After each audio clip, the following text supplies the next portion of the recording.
আপনার বাড়ি মুন্সিগঞ্জ। নাম জিজ্ঞেস করেন। আমার নাম বিচারপতি শামসুদ্দিন চৌধুরী মানিক। বিচারপতি শামসুদ্দিন মানিককে হাইকোর্টে যিনি কয়েকদিন আগে উপস্থাপন করছো চ্যানেল আইছি সেই মানিককে চ্যানেলকে হ্যাঁ সেই মানিককে নাম হলো বিচারপতি মানিক বাড়ি মুন্সিগঞ্জ। আপনার পিতার নাম? পিতার নাম মরহুম আব্দুল হাকিম চৌধুরী। আব্দুল হাকিম চৌধুরী। গুড। জি। আপনি এই যে পালাইতেছেন কেন বলেন? ভয়ে পালাইতেছি। কার বইয়ে? আর প্রশাসনের ভয়ে। প্রশাসনের বইয়ে ওই একটা মেয়ে বলছিলেন যে ইয়ের বাচ্চা দীপ্তি চৌধুরী। এটা আমি ক্ষমা চাইছি। নামটা আমি বলি আপনাদের কিসের আমি তো কত রুগী নেন মিডিয়াতে তো খুব সুন্দর। আচ্ছা আচ্ছা শোনেন, একটু স্লো। আপনার কাছে এই মুহূর্তে এরা যখন ধরছে আমাদের প্রতিনিধি কি কি ছিল সাথে? আমার সাথে কি কি ছিল এটা বলেন। আমার সাথে ছিল ব্রিটিশ পাসপোর্ট, বাংলা পাসপোর্ট, টাকা আর কয়টা ই কার্ড, ডেবিট কার্ড আর ই কার্ড কি বলে।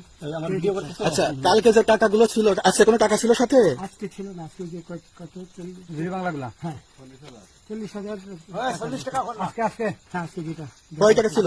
দেখেন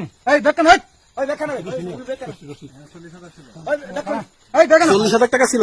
কালকে যে দুজন টাকা নিছে ওদের কাছে কত টাকা ছিল? 60-70 লাখ। আচ্ছা 60-70 লাখ। আচ্ছা নিয়ে গেছে। নৌকালাও সাথে নিয়ে নিছে?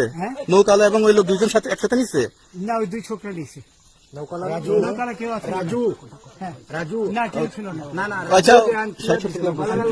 ওনাদের ফোন নাম্বার আছে আপনার কাছে? জানা দিচ্ছে? আমার ফোন নাম্বার সব নিয়ে গেছে। আপনি কত টাকা কন্টাক্টে আসছেন? আমি 15,000 টাকা ওদের বলছিলাম, ওইটা আমি দিছি। কিন্তু পরে এই দুই ছেলে আমার মাইরা ধইরা মাইকটা কোন জায়গায় মারছে ভাইয়া? বর্ডারে আনিয়ে মারছে না ভিতরে? তারের ভিতরে, ইন্ডিয়ার ভিতরে? ইন্ডিয়ার ভিতরে। আমরা তো ইয়ের নামে আমাদের বাংলাদেশের অনেকের নামে আপনি অনেক অন্যায় করছেন, জুলুম করছেন, এটা সঠিক? আমি জুলুম করি নাই। আমি আচ্ছা, এগুলো আইন প্রক্রিয়ায় চলবে, এগুলো আমরা কিছু কথা বলতে পারি না। চলেন ভাই, হিসাবে বাকি যা জিজ্ঞাসা করার আমাদের ঊর্ধ্বতন জিজ্ঞাসা করবো, আমরা যাই এখন। তোমাদের পয়সা দিয়ে দেবো। আচ্ছা ঠিক আছে, ওই পয়সা আমি দেবো, আমার ভাই বোন দেবে, আমি দেবো। আমরা আমাদের পয়সার কোনো প্রয়োজন নেই, ঠিক আছে? আপনি যদি সেফটি মানে ফালতু লোক 2 টাকা একদম না ফালতু লোক। আমি এই দেশে এত কষ্ট করে এসেছি কি বাংলাদেশে ফেরত দেওয়ার জন্য? জি না। জানে না। আচ্ছা ঠিক আছে।